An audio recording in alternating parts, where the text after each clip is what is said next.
wani ko mijin mace ɗaya ne alhaji, ranka ya daɗe, zauna da matarka ɗaya ai ta bugawa haka ta tafiya, aljanna na nan na jiranka.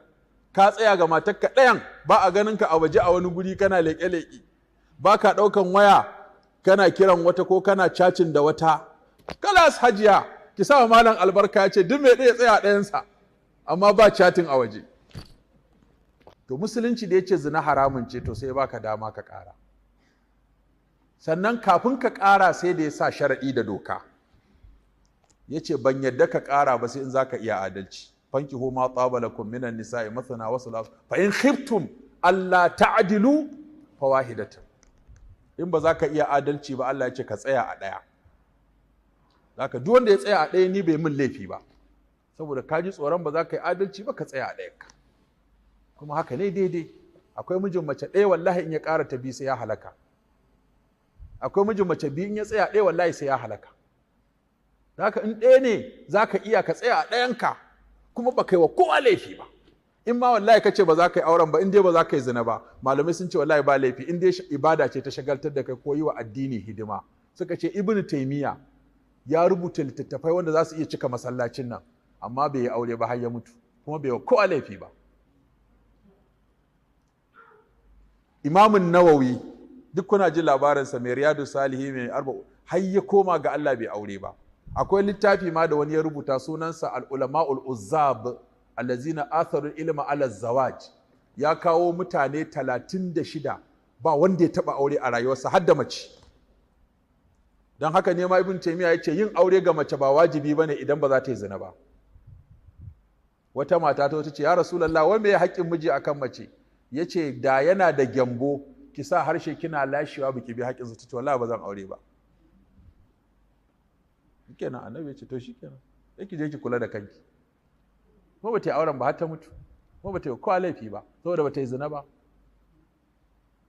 To kaka ga mutum ya ƙin aure ka dinga zagin sa, in dai ba lalatacce bane, baya zina baya luwaɗi, mace bata zina bata maɗugo, shikenan ta je ta yi rayuwarta ta ibada, karatun Qur'ani, hidima ga al'umma, har ta rasu bata yi laifi ba, kuma aljanna tana nan tana jiranta in ta bi Allah.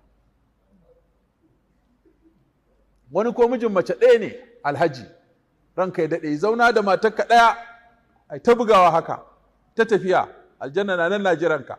Ka tsaya ga matarka ɗayan, ba a ganin ka a waje a wani guri kana leƙe-leƙe, ba ka ɗaukan waya kana kiran wata ko kana cacin da wata, ga ɗaya a gida kana cacin da 7 a waje. Kaga wannan sun zama 8 kenan maimakon 4. To ka wadati da ɗaya, alhamdulillah, tsaya a ɗayarka haka mutu. Kalas hajiya, ki sa malam albarka ya ce duk mai ɗaya tsaya a ɗayansa, amma ba chatting a waje. Kai ko mijin biyu ne to ƙara. Ce hajiya, Allah ne ya halatta, da in fita waje ina iskanci ƙaran ƙaro, kuma an ƙaro ba za a taɓa haƙƙinki ba, duk abin da yake zuwa gurinki 100% yana nan. Wacce ita ma akwai nata. Saboda akwai masu ƙara aure na ganganci, na gansu da yawa. A Hizba mutane sun zo suka yi rijista wajen mutum 1000 za su yi aure, duk na kore su. To in mutum ya zo ya ce maka zai aure, sai kaga ƙarawa zai, in ka tambaye shi to ina mata kawai can, in tura 'yan Hizba a je a ga gidansa, sai a ga gidan ma tukunna ma ba kyau, ba gyara, matar ba abinci, ga yunwa, kuma ya zo ka ƙara masa aure. Ba a karama kalla, mun daina auren ganganci yanzu. Ka je ka riƙe waccan, in ka ƙara halaka za ka yi. Amma akwai wanda yake da halin ƙarawa, shi kuma ya ƙara kai ya halaka. Kai ko in ka ƙara halaka zai, kai ko shi ko in bai ƙara ba halaka zai. Ƙara da ka je kana bin kwararo a kama ka da mutuncinka a yi ma bidiyo, kuma yanzu duk 'yan iskan yaran nan sun iya bidiyo wallahi.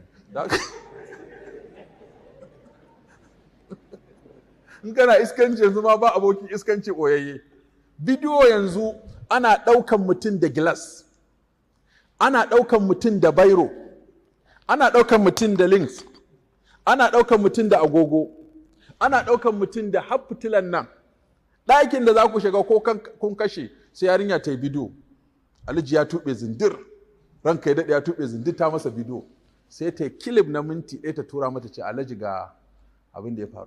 Ya aka yi haka? Ban 100 ka sai mun sabuwar mota. Ko in saki, za a turo. Malam yarinya ta zo ofis duk ya rikice. ashe bidiyo ta yi masa, a sallami kowa a ce ta shigo, ce ban kaza an gama, tura min kaza a kawun, saboda ta kama shi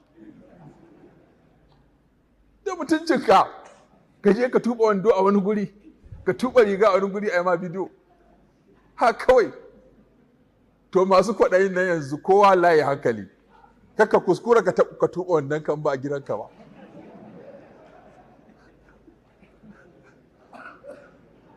Yanzu ba asiri ba sirri, komai ya zama bidiyo. CC kyamara ko ina, ba inda za ka shiga yanzu ka je ka iskanci wallah ba a ganka ba. Su ma yaran da suke iskancin za ka su ma kuka suke, suna yi ana ɗauka. Saboda haka jama'a, in mun bi Allah mun huta. Allah ka zauna da ƙasar mu lafiya.